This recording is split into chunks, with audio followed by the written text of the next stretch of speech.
Hello, hello. Welcome to today's policy talk. Um, we're gonna give everyone a little bit of time to get settled in. So go ahead and grab anything you need to get comfortable for the next hour and a half. We're gonna give folks a second to move in from the waiting room, and then we'll have a couple of poll questions as we get started.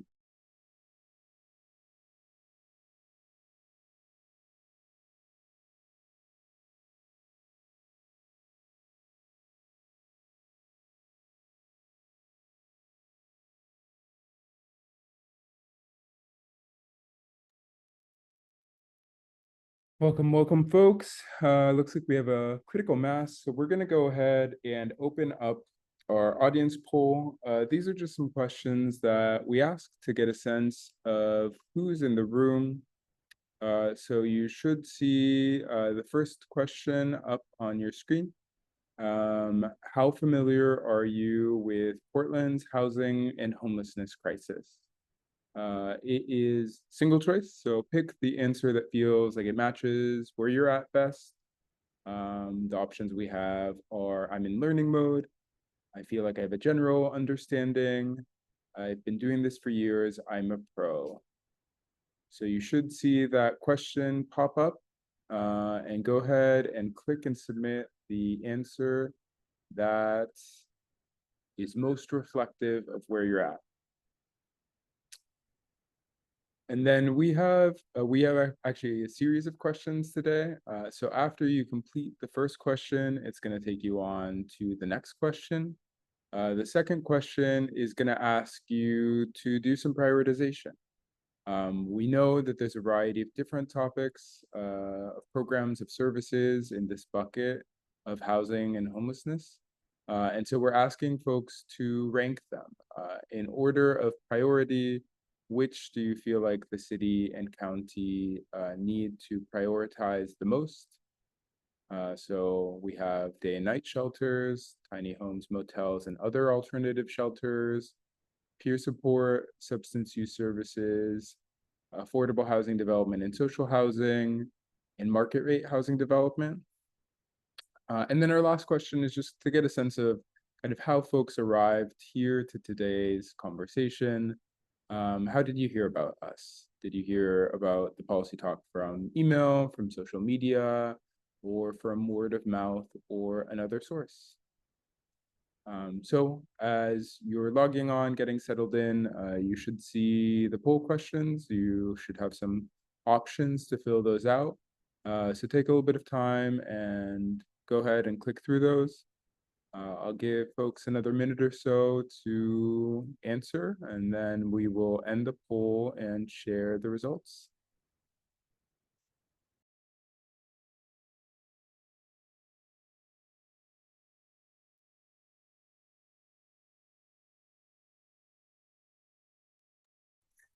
For those of you who completed the poll, feel free to grab water, a snack, make yourselves comfortable.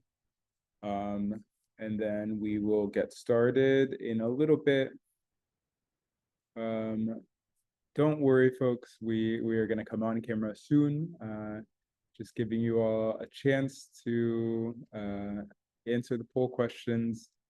We'll also have an opportunity throughout today's panel for folks to submit questions that they'd like the panel to answer.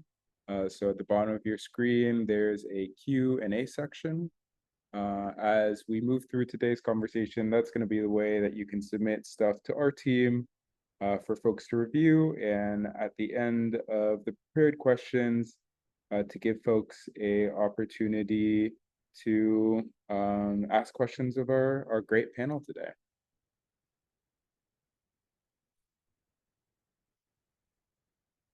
Okay, I'm going to give folks 30 more seconds to fill out the poll, and then we will close it and share the results.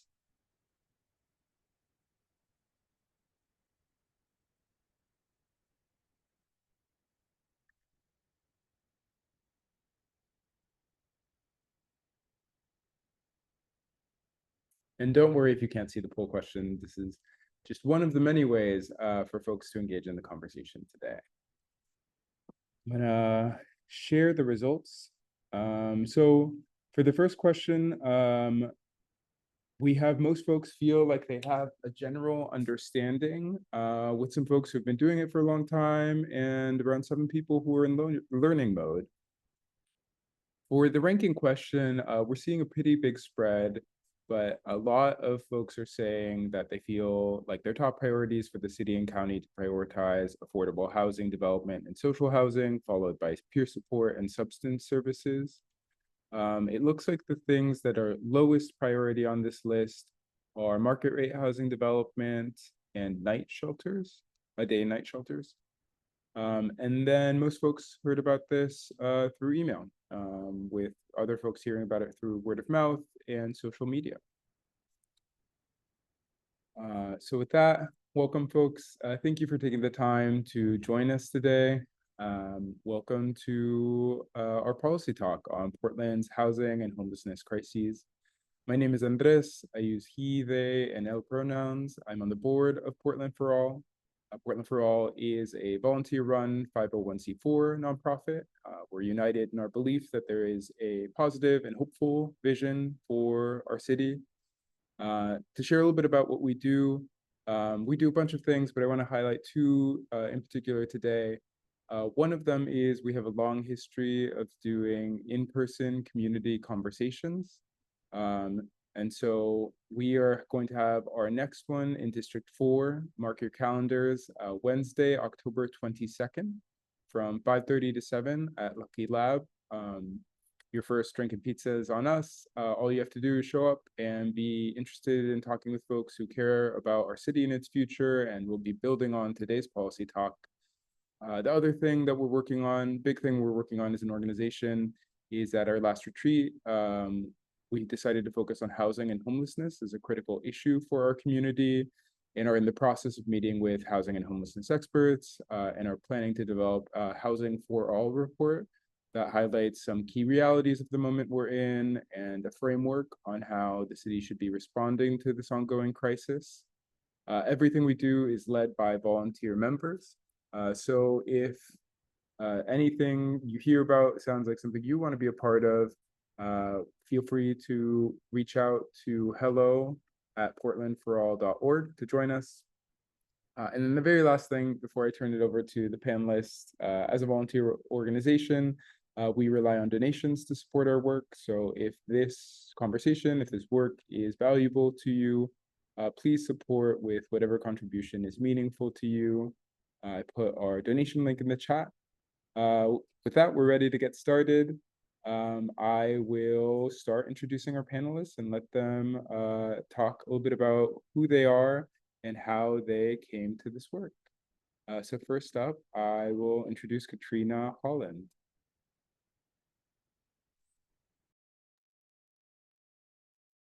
Good evening, everybody. Hear me okay, Andres? We good? Okay, good. Excited to see you here. Thanks for the invitation to join. Really excited for this conversation today. As Andres said, my name is Katrina Holland. I am Associate Vice President of Programs at the Urban League of Portland. I've been with the Urban League for about 3 years. Well, it'll be 3 years in February. It feels like it's been 3, maybe even 4 years. But started out doing the housing department, leading as their director of housing programs for some time, and recently just shifted to this position. So thankfully, really, I get a chance to sort of see the holistic picture of what happens when people don't have stable housing. And I always knew and expected it, obviously, as I've worked in housing for quite some time over the last, it'll be 20 years in 2 years, which is crazy. Oh my gosh, I feel so old now. But anyway, yeah, it's been a great experience. Really glad and honored that I get to support my neighbors in getting housing. A little bit about my background. I worked originally in property management some time ago, so on the other side of the fence, working to manage some properties down in the Marion County area, Washington County, and Multnomah County. From there, I went on to do renters' rights advocacy, serving as starting out as office administrator and then ending my tenure at Community Alliance of Tenants as executive director for 4 years. After that, went over to join a homeless services agency in 2020. Wow. Literally in February, and then we all went home in March. Hi, I'm your new boss. Okay, I don't know you, but go home. That was awkward. But anyhow, I served there for 3 years and then came over to the Urban League to lead their housing department and now with the housing program. So been doing this for quite some time. Unfortunately, I will say that I think we still have a long way to go. And I hate saying that because this is one of those jobs where you want to work yourself out of a job. You don't want it to be an issue anymore. And the fact that it still is after a bunch of time and effort that you put into trying to help end it is really frustrating. But anyhow, so yeah, excited to talk about the conversation or the questions that we have prepared today, and then also hear from the panelists. And I think that's it. Thank you, Andres. Thank you so much, Katrina. Excited to have you with all your experience on this call. Next, I will turn it over to Councilor Morillo.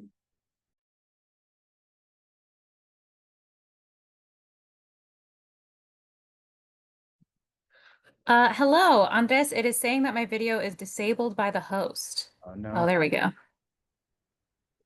Okay. All right. Can everybody, I think everyone can see me now. Awesome.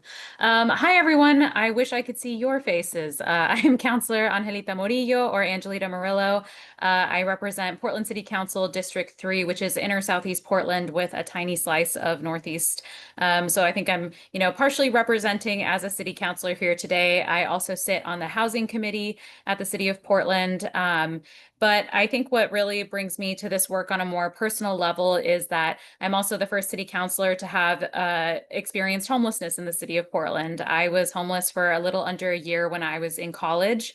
And I think that that really shaped my perspective and how I show up to the work and why. And we've never had someone who is able to represent that perspective. And, of course, I'm not saying that my perspective is going to be representative of everyone's experience on the streets. There's a lot of variety.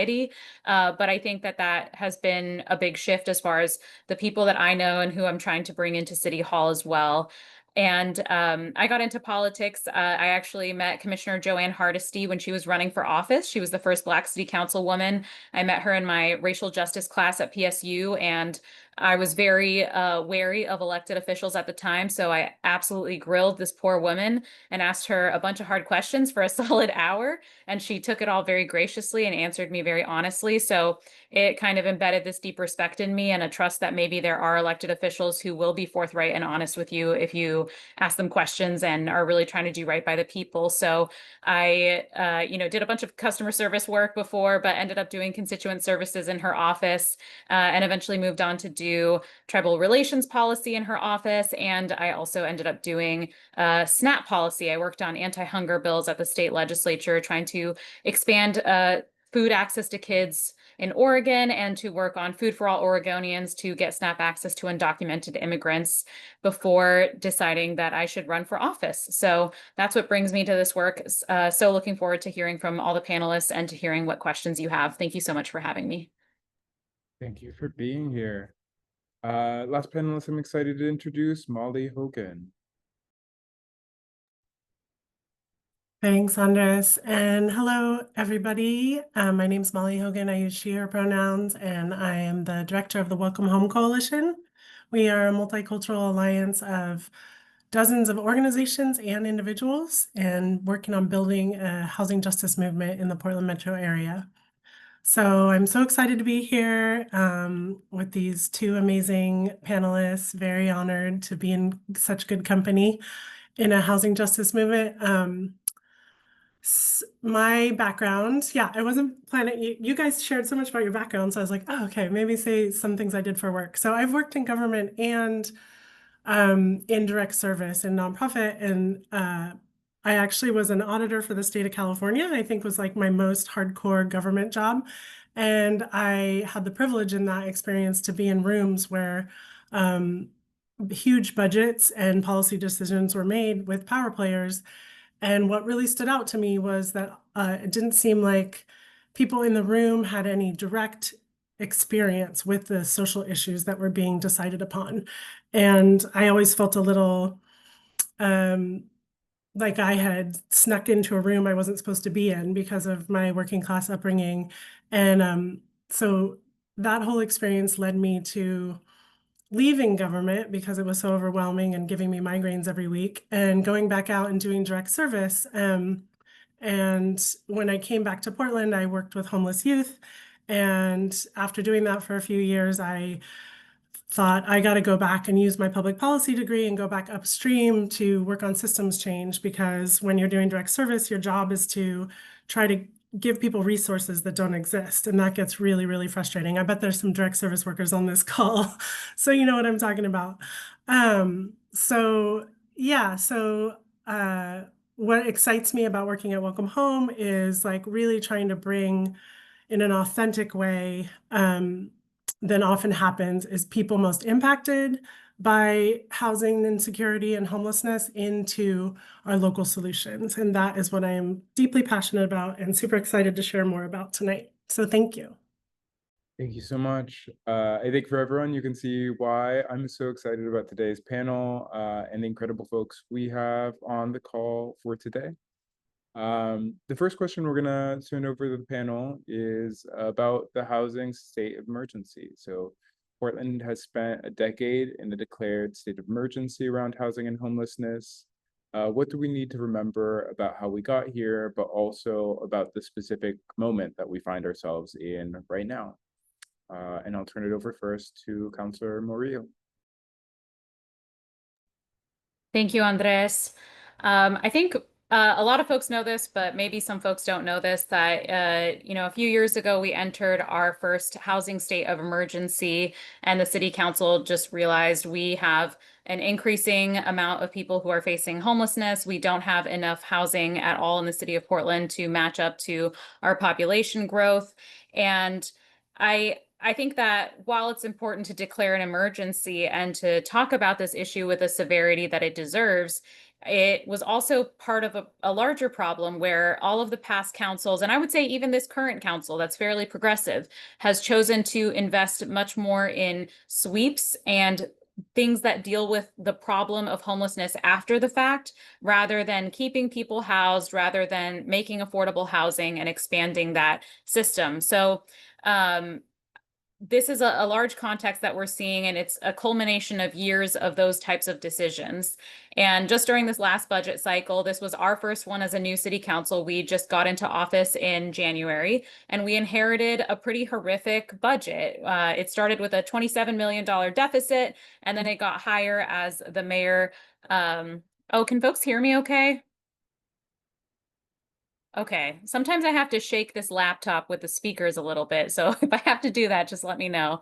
But we started off with a pretty bad budget deficit, and then we had to make decisions. And when you have a deficit like that, you have a lot of choices to make. What I have seen from our council is that there was a majority vote to continue investing in sweeps and to pushing our neighbors from sidewalk to sidewalk than there was into investing in rental assistance or other things that are going to keep people housed.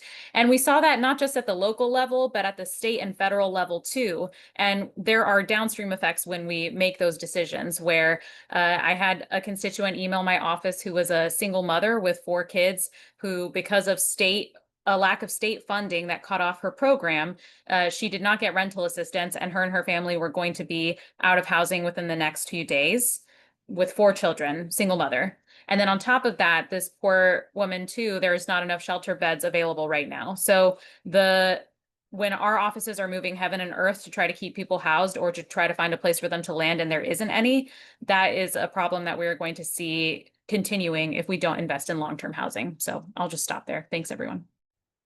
Thank you so much. I think there's a lot of important history there, especially that piece around all the years spent responding to the crisis at the local, state, and federal level with policies that don't actually create housing stability. Next, same question. I'm just going to turn it over to Molly. Thanks, Andres, and thanks, Councilor Morillo. Yeah, so Welcome Home actually came to be out of after the mayor of Portland in 2015 declared a housing state of emergency. A handful of housing and social service providers got together and said, hey, there's this housing state of emergency declared locally, and we don't have any local revenue to create rent restricted housing. But beyond using LIHTC, which is the low income housing tax credit, that is the federal tax credit that nonprofit affordable housing developers use, and then our public housing authority, which in Multnomah County is Home Forward, right? So beyond those two tools, and so those folks got together, pooled their resources, did some research to look at what could some other revenue generating ideas be for affordable housing development. That led to the first City of Portland Affordable Housing Bond, which was a general obligation bond that the voters passed in 2016 for $258 million. And we try to spread the good news, right? Because in the news loves bad news. So we mostly hear about bad news in the world.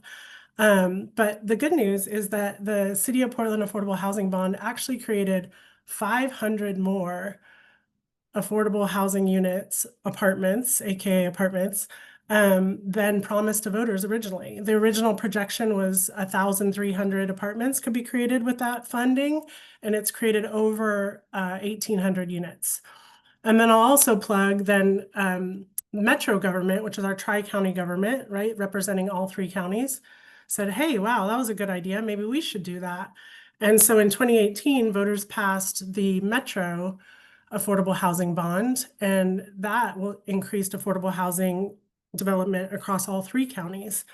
And that bond also is exceeding expectations and what was originally promised to voters by 1,200 apartments. And they're actually spending some of that money on affordable homeownership opportunities, which is amazing and huge. So it's not just creating apartments, it's creating single family home opportunities and homeownership for families, which is desperately needed. So we want to see more of that, right? And we also know, though, that these bonds have not been enough, right? That the need is great. And the fact is that in the last 10 years, the City of Portland has produced 37,000 new units of housing, 37,000 in the last 10 years. But that 37,000 hasn't been affordable, right? And so this phenomenon that we're seeing, right? And I think some folks feel a little bit gaslit when they hear only a supply argument. We need to build, baby, build. And they look around and go, well, there's this giant new apartment building that has a bunch of empty apartments. And that is because, as we know, right, people can't afford that $2,500 rent a month. And so they are sitting empty. And what has also been happening, though, that's really exciting, and I want to offer this like glimmer of hope and solution, is that private developers have been offering to sell their buildings at 25 to 50% off the cost of traditional affordable development. And so just this year, the city has helped 4 apartment buildings be purchased and be taken out of the private market. And that has created 273 new apartments that are on the market this summer for around like $500 less a month than they were previously marketed for. And that is awesome. And that's the kind of stuff we want to see more. And that's what we should be using our public dollars for. So I know Katrina's going to say a lot more about this. So that's all I'll say. Thank you, Molly. So many good points there, reminding us that we didn't have dedicated funding for affordable housing development for the longest time, but the 2 bonds completely exceeded expectations, created thousands of largely new units with some rehab and acquisition, and that's just a drop in the bucket compared to what we need. Katrina, same question. What do we need to remember about how we got here and about this specific moment in this crisis? We'll certainly have to. So I wasn't aware of that, Molly, about that happening. That is really, really exciting news. Because for a long time, for those that know me, I've been hands up in the air screaming like, there's too many empty apartments. No, we don't have a housing crisis. People just can't afford it. There's 6,000 empty ones right there right now. So I'm glad that those are finally being used. And hopefully more will come online. So I think it's so interesting in these spaces because, and going to date myself again. I remember when we declared the housing emergency. I remember when we were, hold on.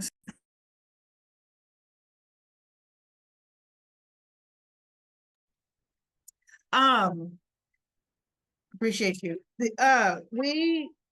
I remember when we declared the renter state of emergency, the housing state of emergency, and it was a lack of regulation that caused that issue. I don't know if there are some folks in the room who remember at that particular time, we were having thousands of people exiting housing due to evictions, rent increases that were off the charts, like 100, 50, 60% increases with absolutely no regulation, and people were hitting the streets at numbers that folks hadn't seen before, and which was a big shock to the system, because in 2008 we had just had the recession, and people, had been I remember the days when we had like $500 concessions or 2 months free rent or free application fee and no deposits because there were so many vacancies. And then that wasn't the case anymore. Population boom. We had rentals. A lot of people had lost their homes and mortgages.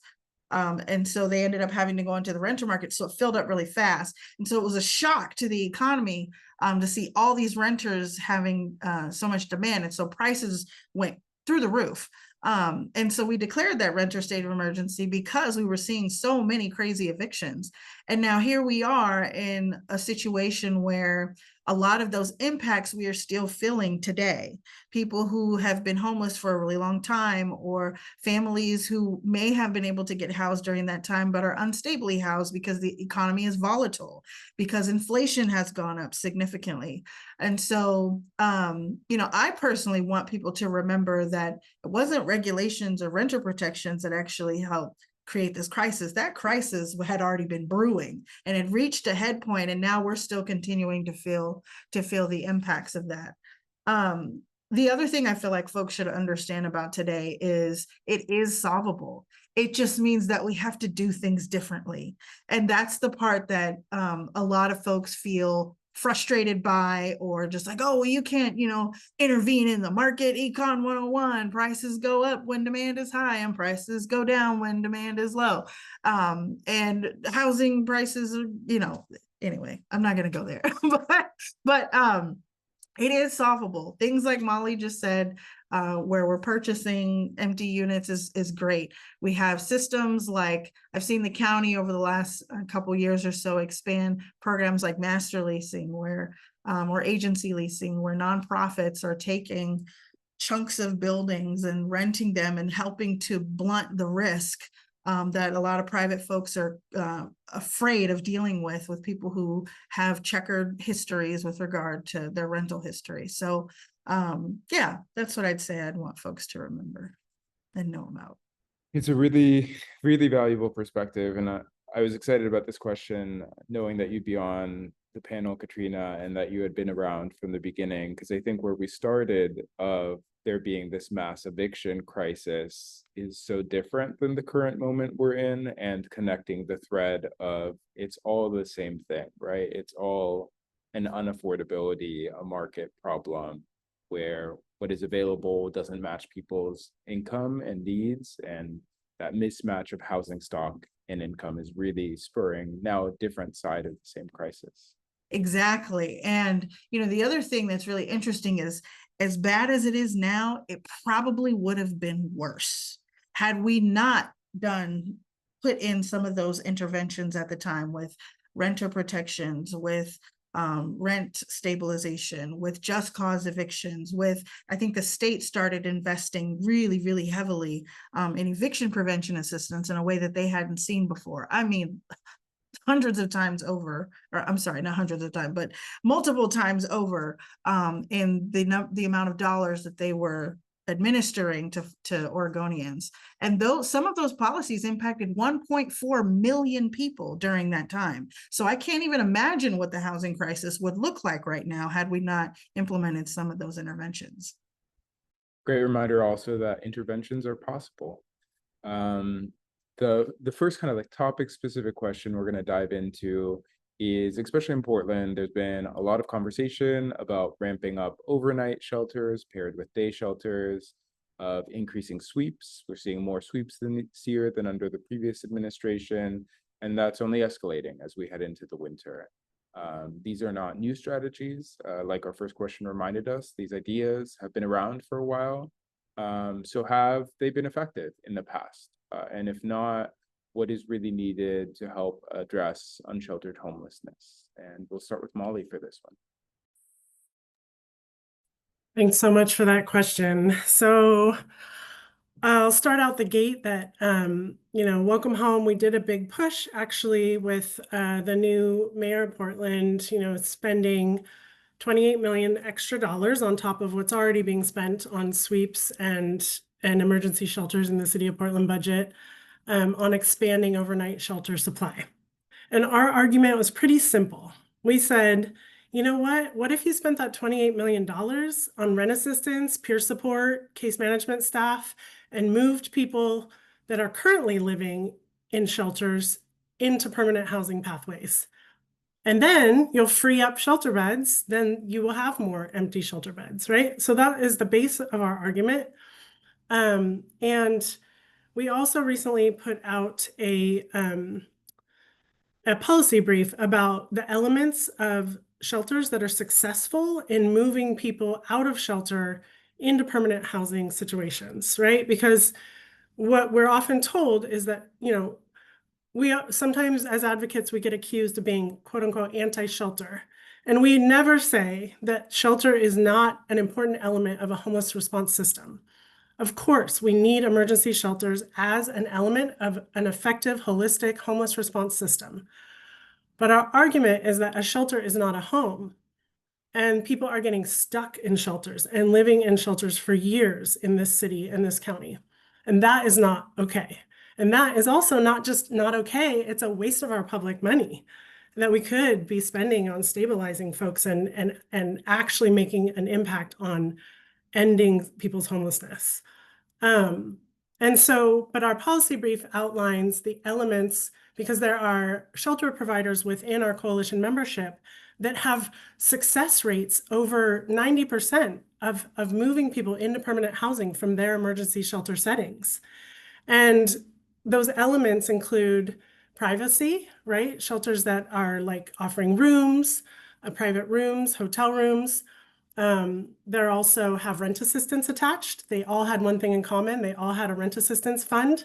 They also all talked about peer support workers, people that have experienced homelessness themselves and walk alongside folks and are much more adept and capable of building relationship and trust with folks that have been burned by our systems that have caused so much harm for so long, right?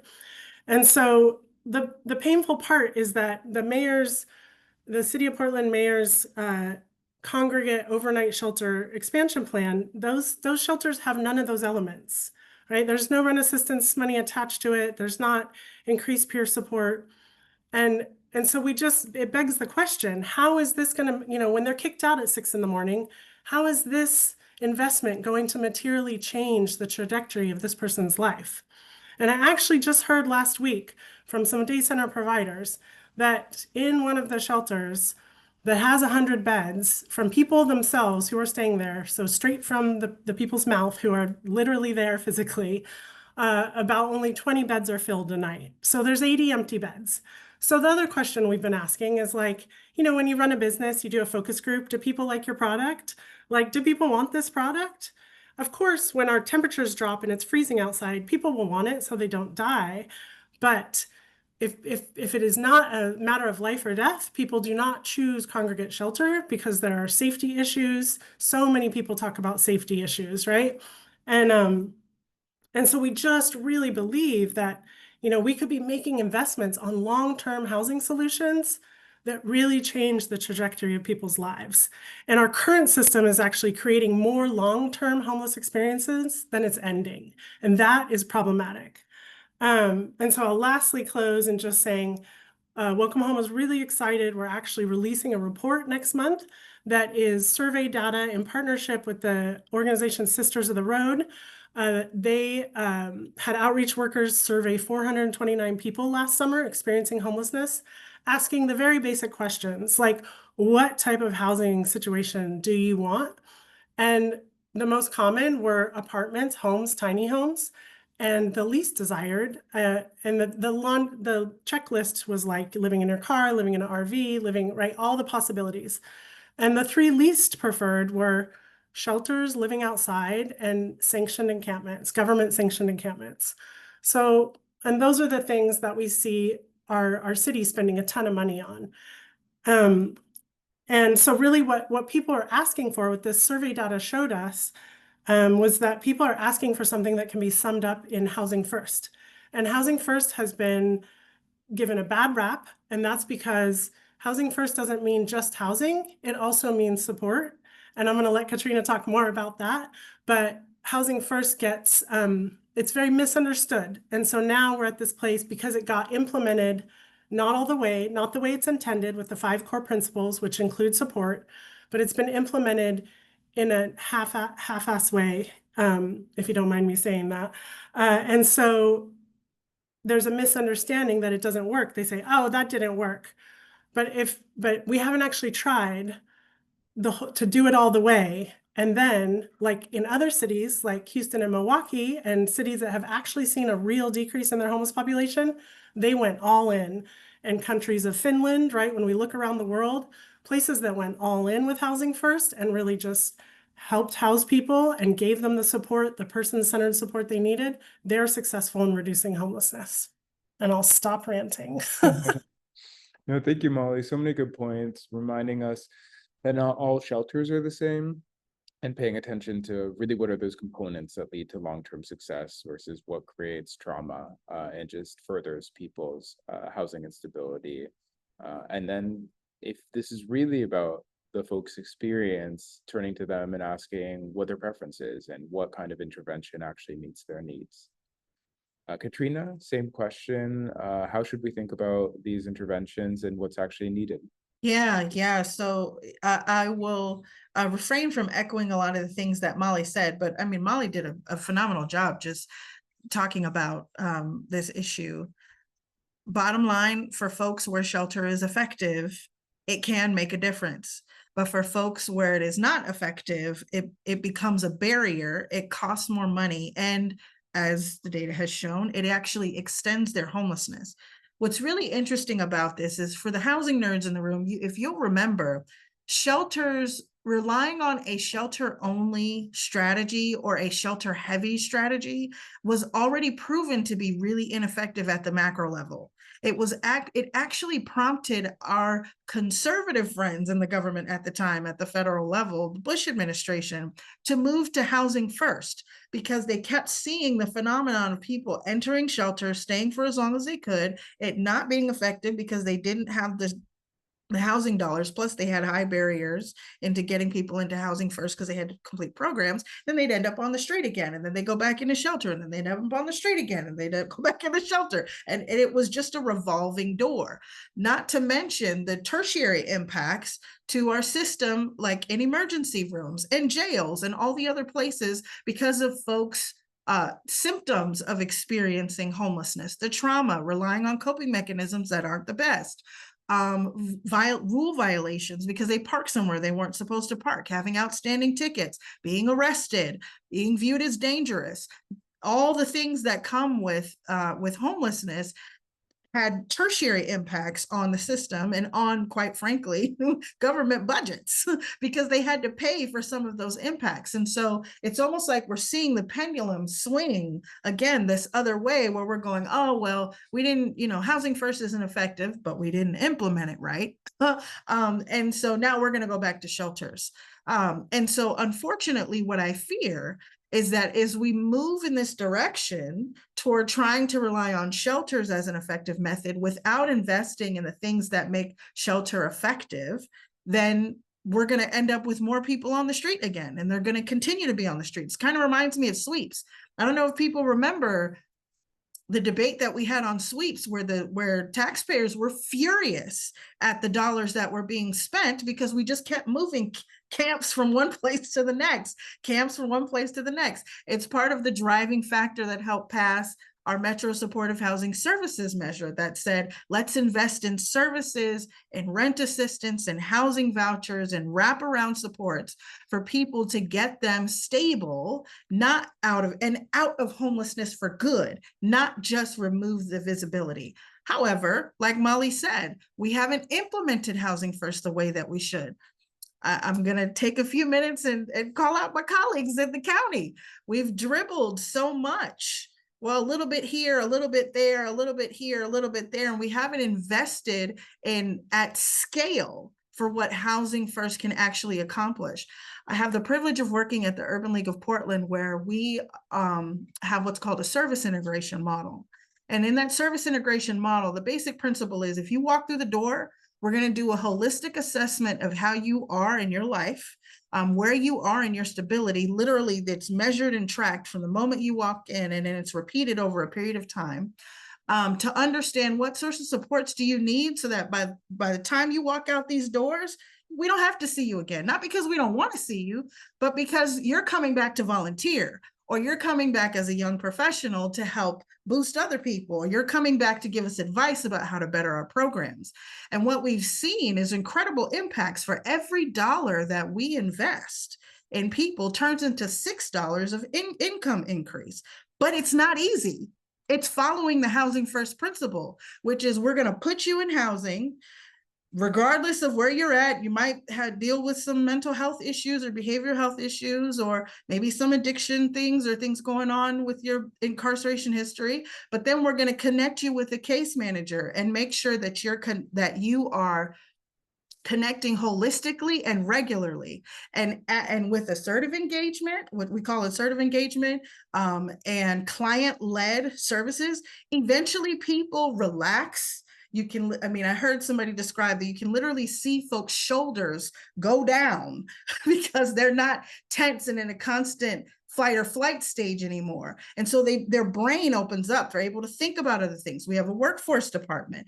You need a job, we're going to connect you to workforce stabilities. You don't necessarily have any skills, here's some training opportunities for you. You got some stuff going on with your kids, the Youth and Families program. Let's get your kids enrolled in this and provide wraparound supports for the family. You have an older adult in your life that's sick, Health and Senior Services. Let's get you connected. Maybe you are a health and senior. You're dealing with a health issue and you have you're an older adult. We're going to get you connected and do social connection. Make sure that you're all right. We're going to the beach together. Let's hang out. Let's do all the things that are required to help people lift. And the story I hear time and time and time again, dating back to Community Alliance of Tenants at Join and here at Urban League, is people look at you and say, you never gave up on me. And that helped me get housed. I've seen situations. There was one worker, phenomenal guy, who worked at Join. This person had experienced homelessness for 15 years. He never gave up on him. By the time I was getting ready to leave, we had finally seen that person housed. I would not be surprised if he's continued to be housed today, because Join also implements a Housing First solution. So I think we need to be careful and intentional about investing our dollars, taxpayer resources, into effective solutions. We have to do that. The other thing I will say really quickly on the shelter space, I understand where the mayor is coming from. The public constituency, they're frustrated. It's really hard to see a fellow human being suffering, living in squalor. It is disgusting. And don't make it worse. Because if we invest in a shelter-heavy strategy, that money is not going to solve that homelessness. So people will continue to see that. It might disappear for a little bit, but then it's going to come back.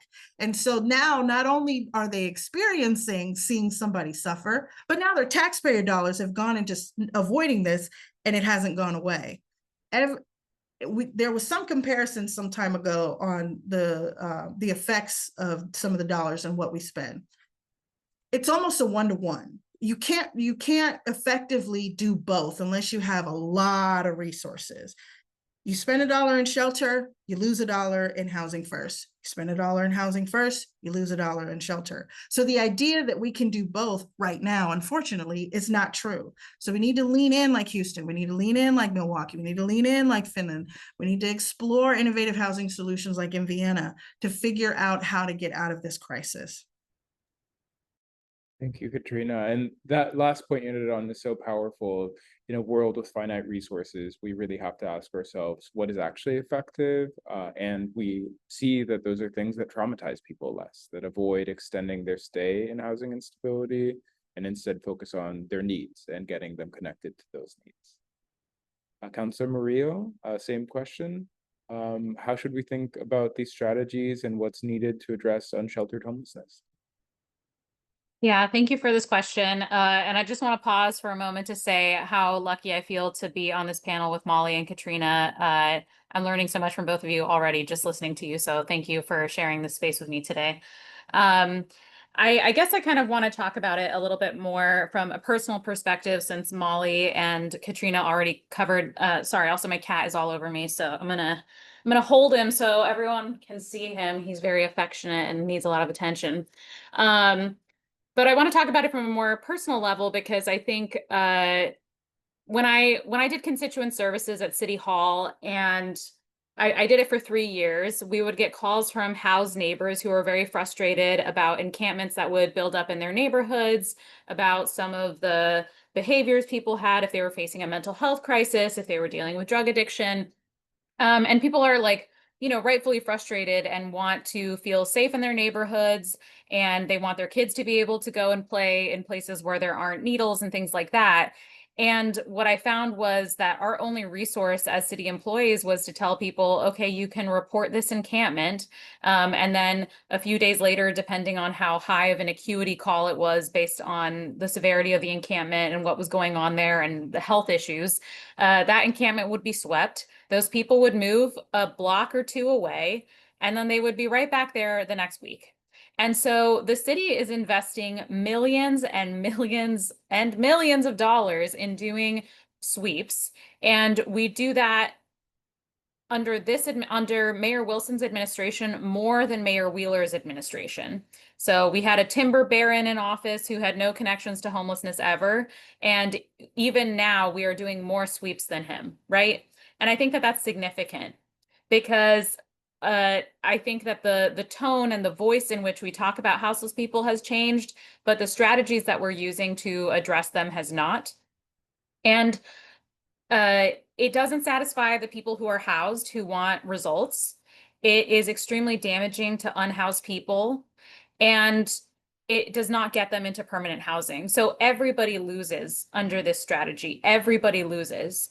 But we live in a society that wants quick fixes and punishment for poverty, because it makes us feel better that we have some sort of choice and that we won't ever end up like those people. And so it becomes a personal choice that needs to be punished rather than something that needs to be addressed systemically. And I became homeless during college out of circumstances that were outside of my control. I was a very good kid. I never partied, never drank, never had boyfriends, nothing, like all I wanted to do was go to school. And that happened to me anyways, right? So when you're put in that position, you don't have any choices, really. And I was lucky enough that my community came in and pulled me out of that situation, and they gave me housing, and I was able to finish college. But a lot of people aren't given that choice, and they are in a very different position than me, not because they're better, but because I was luckier. And I now have lunch semi-regularly with houseless folks in my district, including houseless youth. And one of them, I won't name names because I want to respect their privacy, but they were sharing with me about they had a job interview lined up. They were excited about it. And then that day their encampment got swept. And so they had to end up running around across town trying to figure out where their items were, their medications, their identification papers. And the rapid response team will always say that they don't take away those valuable items. But in practice, that's not what I hear from unhoused people. They get valuable, important items taken away that they need. And so this person ended up not being able to go to the job interview because they had to go collect these items and make sure that they were safe and they had medications, right? So we are actively inhibiting people who, for for lack of funding to just get a rental deposit in, they are not being put into long-term housing. Like, this person doesn't really have mental health issues. This person doesn't have substance use issues. They are really just on the street because they cannot either land a job or they're struggling systemically because of the sweeps. And so when we keep doing this, that's just something that I think about a lot. And that's the feedback that I get from houseless constituents. And I think that oftentimes counselors and electeds and stuff, we don't make an effort to talk to unhoused people about what's really going on with them when we do a sweep, when we put them into a shelter instead of long-term housing, because we don't see them as a voting constituency. We don't see them as a constituency that can donate. And so they're essentially voiceless in our political system. But that's what I am seeing from a personal and political level as a city councilor.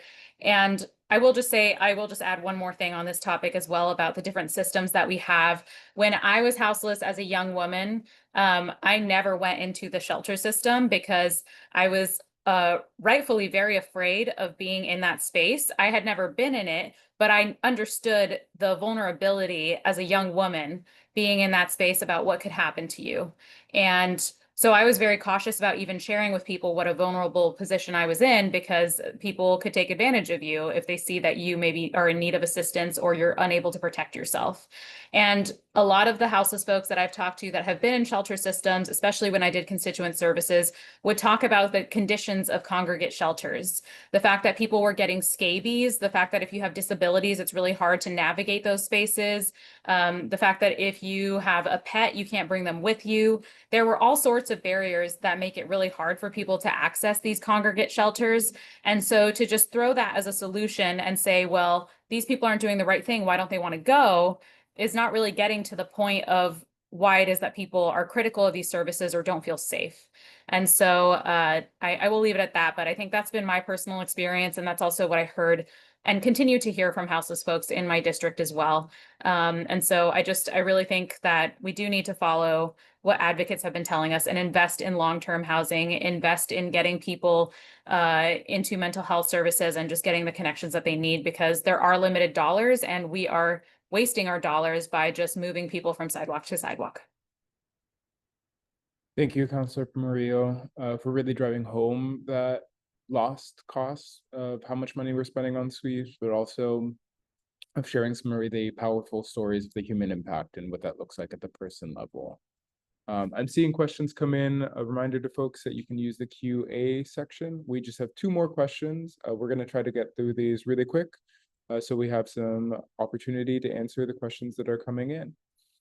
Our next question is part of this crisis that's been overlooked more recently is folks who are housed or sheltered. How do renter protections, eviction prevention, and housing production play a role in addressing Portland's crises? And Katrina, we'll start with you for this one. I don't know if I can do that quick, but I'm gonna try.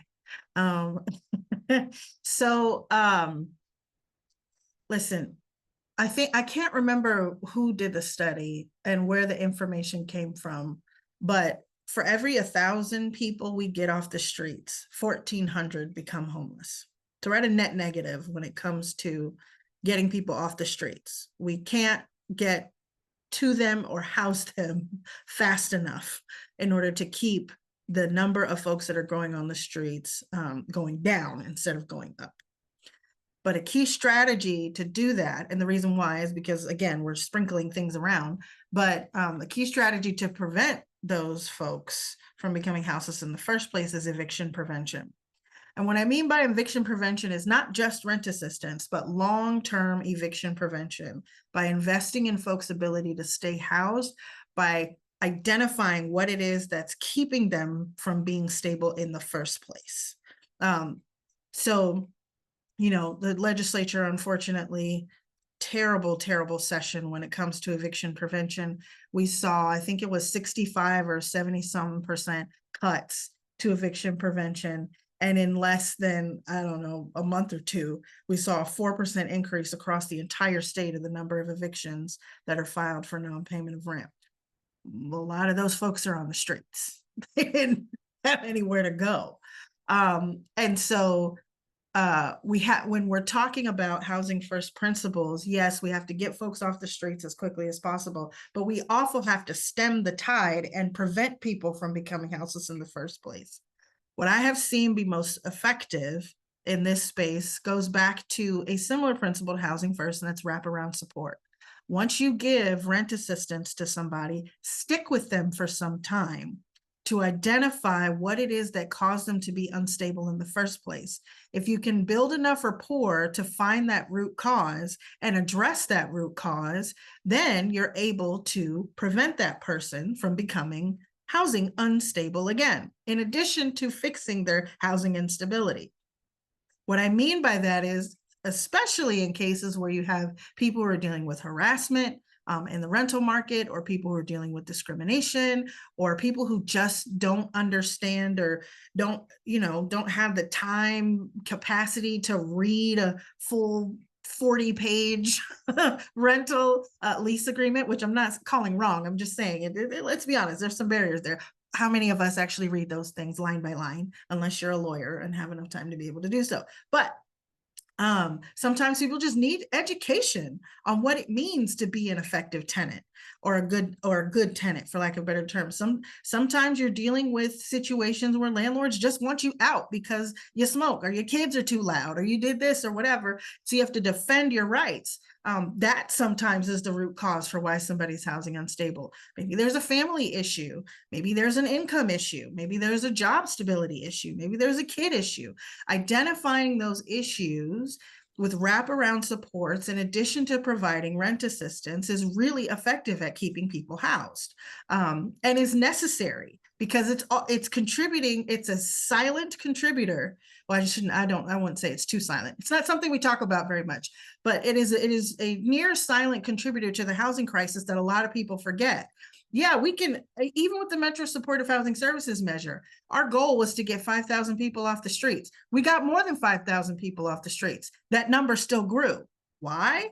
Eviction prevention wasn't invested in the way that it needed to be. Wraparound supports were provided. More people hit the streets faster than we could get to them. And now we have to spend the cost of trying to get them back into housing now.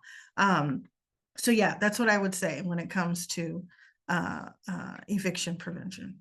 Thank you, Katrina. Yeah, remembering how important it is, like you were saying before, of balancing out that negative effect. If we are housing people at a lower rate than people are losing housing, then we're not going to be able to solve the problem. Councilor Morillo, same question. How do we think about the housing side of this equation?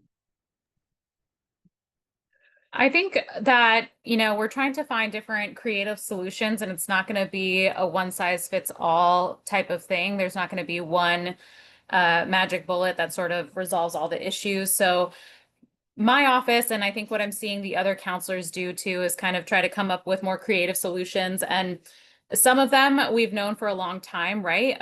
Like Councilors Avalos and Green brought forward the social housing resolution, and they are going to be able to, the city's going to do a large study and actually take a look at all of the properties and the land that the city owns and figure out how we start that, because the reality is we can't continue to have housing be a part of a majority profit discussion and expect to get out of this. It's just not going to work. Sorry. And my office is also trying to do things like we're bringing back the algorithmic price fixing ban. So for folks who haven't heard about that, we tried to bring it in originally this summer, but the algorithmic price fixing ban, we've seen across the country that there are companies that essentially do price fixing, but landlords are doing that through an algorithm now and coordinating through an algorithm rather than doing that in person. And that's been driving up rental costs. So my office will be bringing that back start of October, and we're really looking forward to passing that policy. We had to put it on pause because part of Trump's big beautiful bill, or big ugly bill as I like to call it, had a potential moratorium for a decade on any AI regulation. That didn't make it into his bill in the final one. And so, we were able to reassess and say, okay, this is the time to bring it back and be able to regulate this at the local level. And we've seen other cities and states do that successfully as well. So we're looking forward to bringing that back.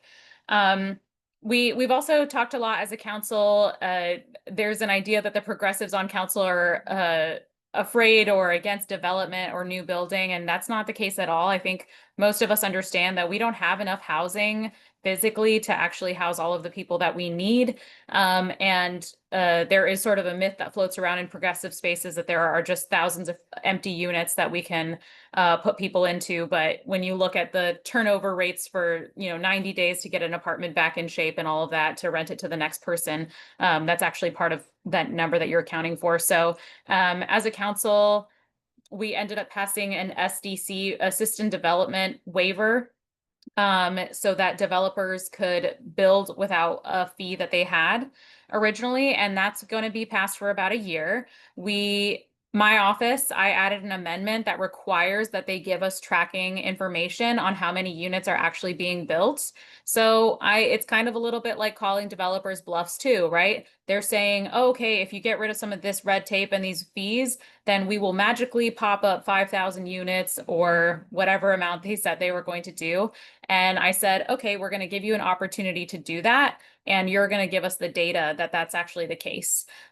So I think that there's, people are trying to hit it from all angles, and that's really our role as elected officials. But we look forward to partnering with the community too. If you guys have ideas, please come to the housing committee, where we've been working with advocates as well to hear their perspectives, and yeah, just having to tackle this at all sides. But what Molly brought up earlier about the city purchasing apartment units and actually, turning those into more affordable housing as well, I think that's really critical and is just much better use of funds than to continuously buy empty gravel lots with tents or tarps and then call that a resource. People really need housing, and especially as our weather gets more extreme in the summer and winter, we can't be putting people in those types of positions.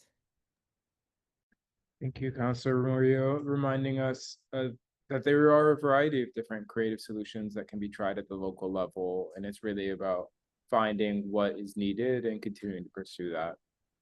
Molly, same question. How do we think of rental protections, eviction prevention, and housing production as we try to address Portland's crises?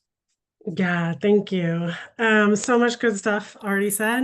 And I just kind of want to zone in on a couple issues, right? And first one being like the rent is too dang high, right? Like 50% of renters in the city of Portland are rent burdened, meaning they're spending more than 30% of their income on their housing costs, right? And so this isn't just like an issue for homeless people or people that we see on the street. This is an issue for half the residents of the city. And, there was a bill in the state legislature this last session, SB 722, that was attempting to strengthen our existing rent stabilization law. And Oregon is so proud that it was the first state to pass a statewide rent stabilization law. But the truth is, in the 8 years since that's passed, other cities around the nation have way gone beyond strengthening, have much stronger rent control and rent stabilization laws than we do in Oregon and thus in Portland. Because also in the state of Oregon, there's a state law that disallows local jurisdictions, so cities and counties, from passing their own rent stabilization or rent control laws. And so we need to repeal that. It's called ORS 91.225 for the nerds in the room that want to go look this up later. We need our legislature to repeal that and to allow local control. And Oregon's a red state, so I hope like all the little cities and rural counties around Oregon, they could have local control. And so we also saw, between the year 2021 and 2022, the city of Portland saw the largest rent spike in any large city in the nation. And that's not talked about, right? It's like, it was 39%, almost 40%. It was double the national average. And people say, well, how could that happen if we have a 10% cap at the state level, right? Like, no. Well, that 10% cap only applies to one lease. So in between leases, a landlord can raise the rent 200%, and that's totally legal. So that's how we're seeing, right? Like, how do we get an average of 40% rent increase across the city of Portland in 1 year's time? That's why. And the fact that our legislature this bill died, SB 722 died, also that 10% cap only applies to housing that was that's older than 15 years. And so you just heard me say earlier that Portland added 37,000 new units of housing in the last 10 years. None of those 37,000 units of housing are held to this 10% rent increase standard, this legal law. So that's an issue, y'all. That's a big issue.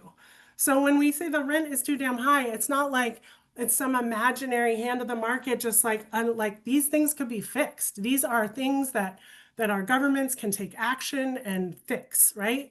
Other cities around the country have passed 3% rent increase caps, annual, year over year, 3% max, right? And that's pretty standard. So from there, then what I want to also talk about is innovative social housing models, right? Because we cannot keep relying on the private market and our existing affordable housing ecosystems, right? Like right now we have private market and LIHTC and public housing. That's our two tools. And we need to like dream bigger. And it was so exciting. Just this week, I was at a housing conference and we had guests from Seattle and Los Angeles. And both those places have passed innovative social housing initiatives that finance the housing differently, right? And so, and have more, and that housing is permanently affordable, and most importantly, it's decommodified, meaning, right, housing is seen as a commodity, it's seen as a way to make money, right? We hear it all the time. It's the American dream. Like, you know, buy you a duplex, rent out the other side, then you're going to have enough money. Eventually you'll buy another property, and then you'll buy 5 properties, and then you don't have to work anymore, and you can just like go on vacation and collect income. And so we're using people's like this human right, like we all deserve a home as an income generating tool for masses, but most importantly, an income generating tool for private equity. And so I just want to share some stats that that I recently found, so I'm excited about them. So this only includes apartments. It's not for single family homes. So I'm hoping to find the data for single family homes, because then we'll have the whole picture. But in the state of Oregon, 25,361 apartments are owned by private equity corporations. And 21,175 of those are in the Portland metro area. And out of those, 11,000 are in the city limits, the actual city of Portland limits. And I just want to paint a picture of like the total housing units in the city of Portland is around 300,000, and 32% of that is multifamily, which is apartments.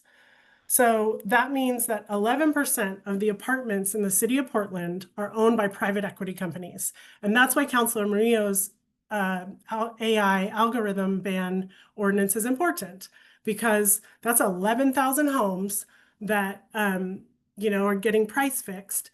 And then honestly, that impact trickles down to the rest of our landlords, right? That aren't evil corporate landlords, but are like, oh, well, if 11,000, you know, if that's the standard, I'm going to try to get that too. And then it all goes up and up and up. And there's nothing that we're doing in a public policy sense to control that. And we have to stop. And social housing is exciting too, because it creates mixed class communities. We do a lot of income segregation in our society. We're into segregating by race, segregating by income, segregating by all different types of identities in our society, right? And like when we look at these other countries that have social housing, they have cross-class communities, people making all different incomes, all living together. And it's not that stigma that we have in this country, that if you live in affordable housing, oh, you live in poor people housing, and everything that comes with that, quote unquote, right? And we have to stop that. We have to stop stigmatizing ourselves and each other. It's not working. And the last thing I'll say, I'll make a plug that, you know, our local funding, the affordable housing bonds that I spoke of in the beginning, all that funding is gone, you know, and it's created almost 7,000 new subsidized apartments and homes in our city and counties, but it's gone. And we have to go back. We either have to go back to the voters and increase property tax, which we know is becoming more and more regressive as going up, and like middle income homeowners and working class homeowners, you know, grandmothers that are aging in place, property tax is becoming very burdensome. And so we're also very lucky we have a very progressive tax that is the supportive housing services measure that Katrina talked about earlier. That's a marginal 1% tax on high income households and businesses making over $5 million. But that is also going to expire in 5 years, in 2030. And we need the voters to say yes to local revenue sources again, right? Like, we do want to see the funding being spent in smart, effective ways. Heck yes. And so we understand the voters' frustration and agree with some of it. But we also, how do we all collectively get the voters to say yes? We need local revenue. And now more than ever, because the federal, with the Trump administration, we're not getting no money from the feds, so we should not rely on that. And the state even, right? All the cuts we're seeing from the state. And so we really need to locally take care of each other. And that means, and the one last thing I'll say about revoting in a tax on high income earners that's been getting a lot of heat lately, the 3 progressive tax we have here. If you look at the data, the narrative is that rich people are fleeing Portland at crazy rates. They're all running away. The data does not say that's true. And so we cannot get lost in the Trumpianism, fake news. We cannot fall for it, y'all. The data actually shows that we've had an increase of thousands of households in the last couple of years, making over $100,000, over 200, all the high income, it's increasing. And we are actually seeing a decrease in low income households. And that is because people making low incomes cannot afford to live in the city of Portland. So do we want the city of Portland to turn into a city that is just for the wealthy and elite? And then everyone else is living in squalor or living an hour away commuting to work here? That's not what we want. So I'll leave it at that and I'll stop preaching to the choir. No, thank you, Molly. So many important points, from the lack of local funding to the role of private equity in managing our housing stock. We're coming up on time. We just have 15 minutes. So we have one question and a lot of audience questions. We're going to try to do this super quick. Let's see if we can do a minute per panelist. I know that's tough. There's a lot of jargon being thrown around and lots of strong feelings about the crises we're in. In simple terms, how should we be thinking and talking about Portland's housing and homelessness crisis? And we will start with Councilor Morillo. Thank you, Andres. I think that, right now we have a lot of folks talking about things like abundance, which really are neoliberal ideas around deregulation for developers as the core solution to building more housing and this holy grail that's going to get us out of it. And I think that we've also heard a lot of people talk about housing first. It's the exciting new buzzword, but they've actually been talking about shelter systems more than they talk about housing. And so I think that we really need to refocus on what it is that we are intending to do. And to me, that means focusing on making sure that we have strong rental protections, making sure that we're keeping people housed. And I also have this almost plea to constituents and to people overall. We are in an era where the houseless population has been so thoroughly dehumanized, and we have so many different subgroups at this time. I say this as an immigrant, of people who are being dehumanized so that people can justify doing anything to us and to giving us very little care and good treatment and neighborly treatment. And I guess if there's one takeaway that I want people to have from this, is that we are all closer to becoming houseless than we are to becoming billionaires. And that is the one thing that we need to understand, that we have a united front and a united fight in this to make sure that there is affordable housing and that our society is better when we take care of the people who have the least among us. So I look forward to partnering with everybody here who's on this call to make sure that that becomes a reality for us. Thanks. Thank you so much. Molly, same question. In simple terms, how should we think and talk about these crises? Yeah, thanks. So I think I just want us all to be really honest with ourselves, our local leaders, the Trump administration, right? Their response to homelessness is to decrease long-term housing funding, right? Rent assistance, housing vouchers, and to increase funding for emergency shelters and to make criminalization easier. And the city of Portland is so proud of being progressive and saying like, no way, we're nothing like Trump and we're going to push back on him and we're not going to be. So being really honest, like actually this local plan absolutely mirrors this federal administration that people are currently horrified by for very good reason, because they're doing horrific things.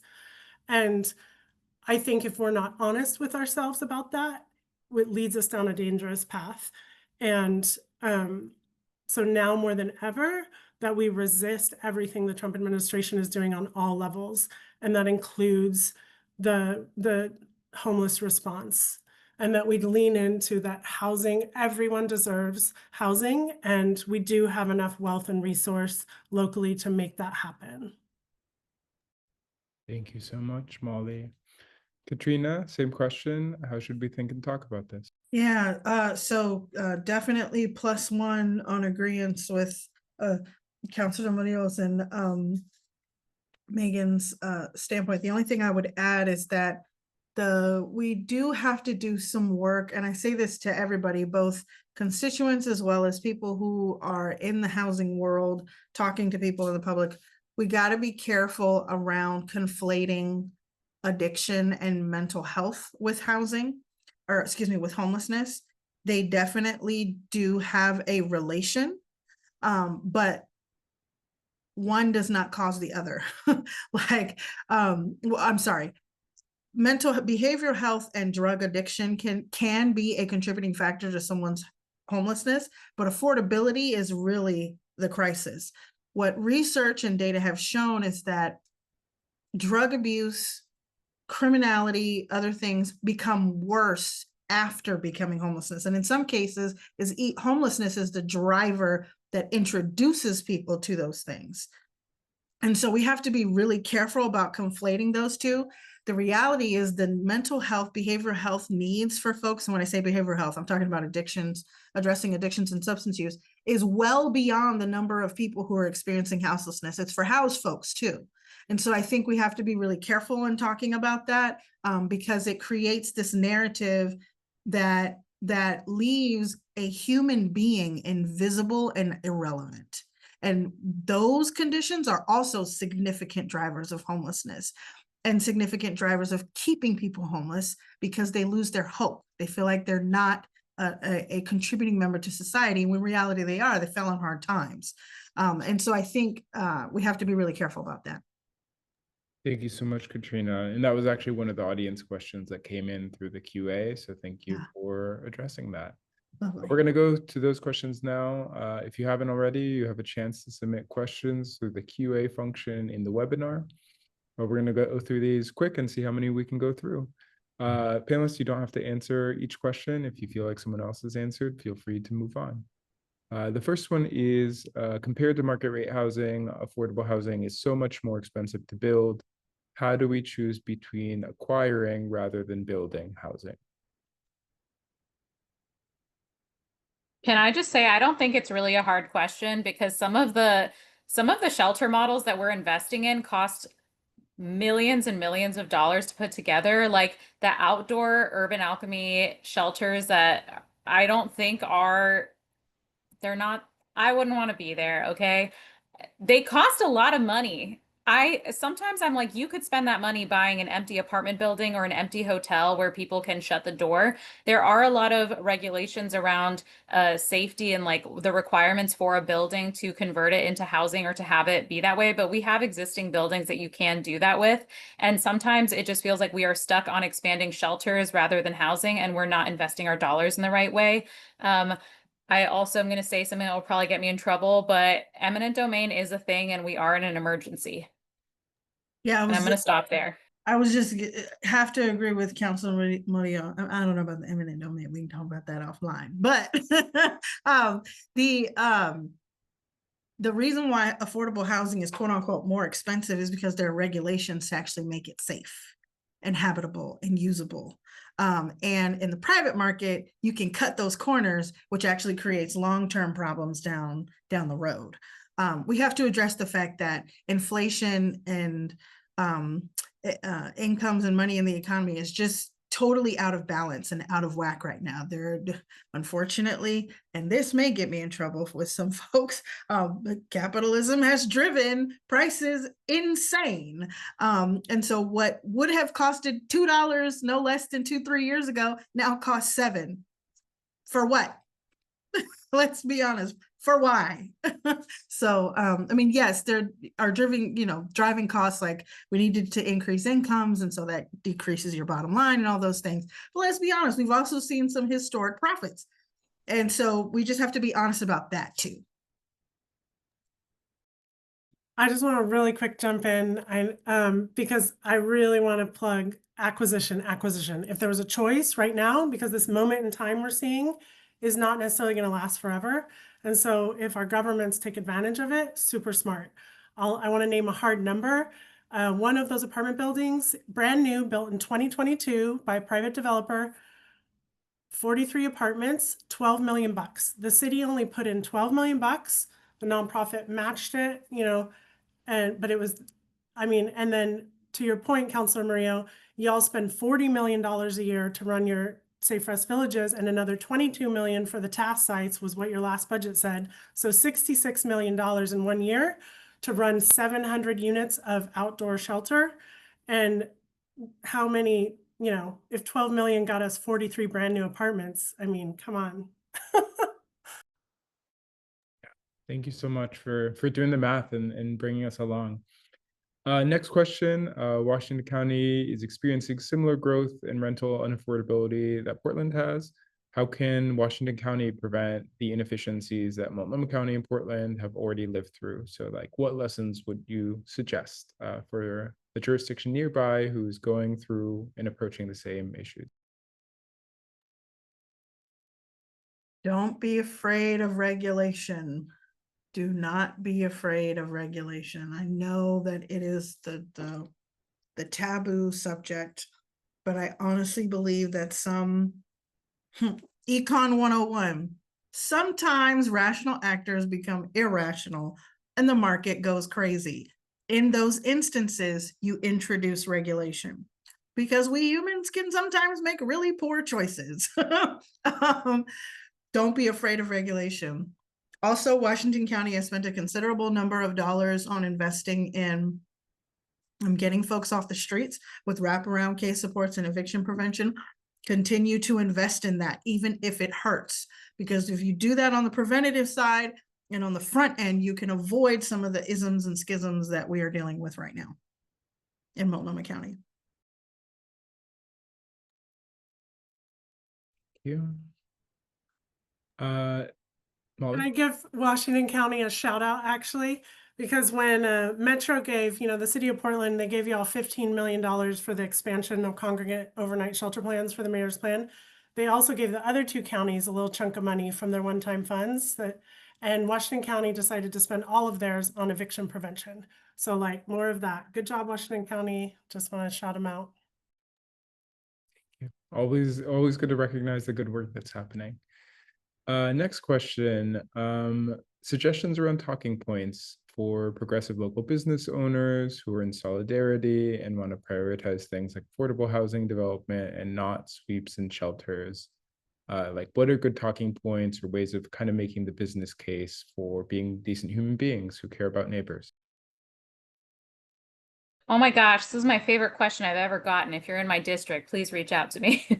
I think that what I always tell people is simply part of what we talked about earlier, right? That the same inhumane things that we continue to do, the sweeps and stuff, instead of housing people and getting them connected to services, they don't address the problem. They just move people from sidewalk to sidewalk, and that investing in long-term housing is actually what's going to help local businesses too, right? If people are housing secure, if they have thriving lives, they're going to go shopping. That's what I do when I'm feeling good. So helping people who have the least among us, again, is always going to help everybody else. And so really grateful for that question, and happy to strategize more because I know we have limited time here left, but reach out to my office for sure. Yeah, to just add a point to that, I think as business owners, you have a unique perspective and world that a lot of us nonprofit social workers don't have, because we're not in it every day. And so you can use your business speak to talk, or the language that you would typically use to talk about effectiveness of a business, to talk about this issue. The return on investment, putting money into shelters is not going to generate what we think it's going to generate. Therefore, it's a bad investment. Investing in things, in order to be successful, sometimes you just got to put the money in that's required to make sure that it's successful, aka housing first. If you do that, you will see the return on investment that we will. And we can prove it with these 3 examples. And you can talk about Finland, you talk about Houston, you talk about I can't remember the other place you mentioned, Molly, in it. Milwaukee, thank you. And so, yeah, you can talk about it that way. I have found in communicating with some business folks that when you talk in that manner, it does sort of turn on the light bulb, like, oh, that makes sense. Well, we should do something about it. Thank you so much. And then we're coming up on time, but really quick last question from the audience. How can volunteers contribute to solutions? Where can people go if they're looking to volunteer and plug in to help?